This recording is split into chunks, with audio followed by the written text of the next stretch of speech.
Hello प्यारे बच्चों। आज हम करेंगे डायरेक्टरेट ऑफ एजुकेशन की हिंदी की कार्यपत्रिका। ये है दिनांक 18 तारीख की कक्षा 4 के बच्चों के लिए। 147 नंबर की विद्यार्थी यहाँ अपना नाम, यहाँ शिक्षक व शिक्षिका का नाम लिखेंगे। प्यारे बच्चों, आप सब कैसे हैं? आशा है आपने छुट्टियों का भरपूर आनंद उठाया होगा।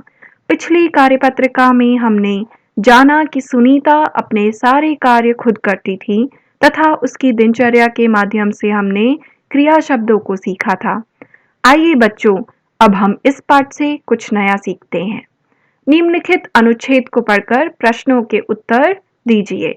उसने अपनी टांगों को हाथ से पकड़कर खींचा और उन्हें पलंग से नीचे की ओर लटकाया। फिर पलंग का सहारा लेती हुई अपनी पहिया कुर्सी तक बढ़ी। सुनीता चलने फिरने के लिए पहिया कुर्सी की मदद लेती है। आज वह सभी काम फुर्ती से निपटाना चाहती थी। हालांकि कपड़े बदलना, जूते पहनना आदि उसके लिए कठिन काम है, पर अपने रोजाना के काम करने के लिए उसने स्वयं ही कई तरीके ढूंढ निकाले हैं। पहला प्रश्न, सुनीता चलने फिरने के लिए किसकी मदद लेती थी? तो सुनीता चलने फिरने के लिए पहिया कुर्सी की। ये रहा पहिया कुर्सी। आप लिखेंगे सुनीता चलने फिरने के लिए किसकी जगह लिखेंगे? पहिया कुर्सी की मदद लेती थी। ठीक है, की फिर मदद लेती थी, यहीं से लिखेंगे और पूर्ण विराम। सुनीता चलने फिरने के लिए पहिया कुर्सी की मदद लेती थी। सुनीता के लिए कौन सा काम करना कठिन था? तो अगला है सुनीता के लिए कपड़े बदलना, जूते पहनना आदि क्या था? कठिन था। आदि काम करना। ठीक है, अब कैसे लिखेंगे? सुनीता के लिए कपड़े बदलना, जूते पहनना आदि काम, फिर यहां से काम करना कठिन था, पूर्ण विराम। अगला, निम्नलिखित शब्दों के अर्थ अनुच्छेद में से ढूंढकर लिखिए। अब यहां से हमें ढूंढकर लिखना है। सहायता, सहायता का क्या है? मदद। फिर है उपाय, उपाय का क्या है? तरीका। उपाय का मतलब क्या है? तरीका। तो देखिए तरीके ढूंढ निकाले।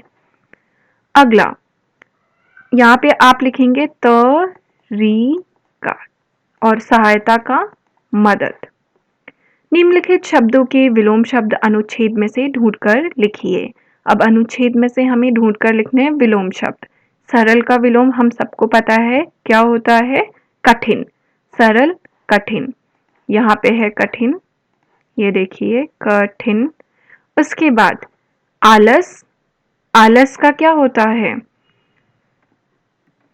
आलस का यहाँ देखेंगे तो फुर्ती। ठीक है, फुर्ती से मतलब एकदम तेजी से, कोई आलस नहीं, फुर्ती से। ठीक है, आलस का फुर्ती, सरल का कठिन।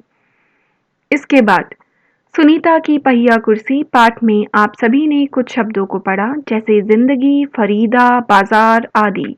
इन सभी शब्दों के किसी एक वर्ण के नीचे बिंदी का प्रयोग हुआ है। देखिए, जिंदगी में ज के नीचे, फरीदा में फ के नीचे, बाजार में ज के नीचे।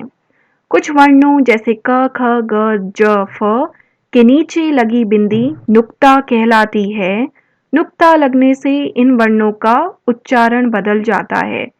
तो जैसे ही नुक्ता लगता है, इनका उच्चारण, इनका बोलने का उच्चारण जो हमारा होता है, अगर ज के नीचे बिंदी ना हो तो जीदगी होगा, लेकिन ज के नीचे लग गया जिंदगी, ज।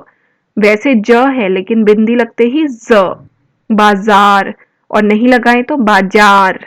ठीक है बच्चों, ये थोड़ा सा अंतर हो जाता है और इस बिंदी को कहते हैं नुक्ता। बच्चों, क्या आप निम्नलिखित शब्दों में सही वर्ण के नीचे उपयुक्त स्थान पर नुक्ता लगाने का प्रयास करेंगे? तो चलिए शुरू करते हैं। पहला है फकीर, तो फकीर में फ के नीचे, जमीन ज के नीचे, साफ फ के नीचे, जुल्म ज के नीचे, मंजिल ज के नीचे। अगला, शब्दों में नुक्ता लगाने से उनका अर्थ बदल जाता है, जैसे राज और राज। ठीक है, राज एक नाम है और राज एक मतलब रहस्य। राज का अर्थ है शासन करना, ठीक है, ये एक नाम भी हो सकता है या आप राज करना कहते हैं, एक शासन करना। और राज का अर्थ है रहस्य। कुछ ऐसे ही शब्द नीचे दिए गए हैं, इन शब्दों को इनके अर्थ के अनुसार वाक्यों में प्रयोग कीजिए। पहला है जरा, जरा का मतलब है थोड़ा। जरा, जरा का मतलब है बुढ़ापा। तो मुझे जरा काम है, थोड़ा काम है। मेरी नानी जरा अवस्था में है, कैसे उम्र में है वो, बुढ़ापे की। ठीक है। अगला गज, गज का मतलब है नाप की इकाई, जो नापते हैं। गज, और गज है हाथी।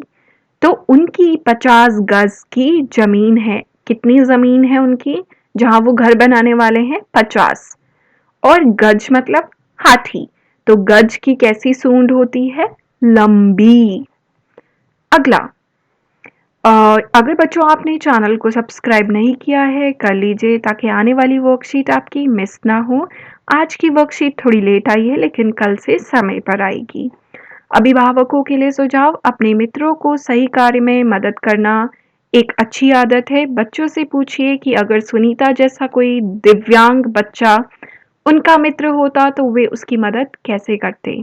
और यहाँ एक नोट है, बच्चों नुक्ते के अधिक अभ्यास के लिए अपनी रिमझिम की अभ्यास कार्य पुस्तिका का पृष्ठ संख्या 118 कीजिए। और कोविड से बचने के लिए हाथों को साबुन व पानी से धोते रहिए। बाय बच्चों।